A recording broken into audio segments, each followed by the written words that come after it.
Hello and welcome back to our channel. Today's video, let's learn how we can activate Bank of America credit card. So for that, head over to your browser. Simply type in Activate Bank of America credit card.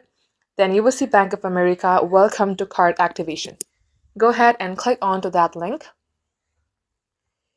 Now if you zoom in, it says the quickest way to activate your personal credit card is with your online banking ID, which is this one. And after you have entered your credentials, they will confirm your identity, verify your card, and get you the card in your way. Now, for that, go ahead, tap on Activate Your Card. And as you do that, first of all, you're going to have to, get logged into your account. Once you're logged into your Bank of America account, you will also see the option of Activate Card or Activate Credit Card in your homepage if you have not activated yet. All you have to do is click onto it, confirm your details, and you will have it. And just like so, guys, this is how it's done. Thank you for watching.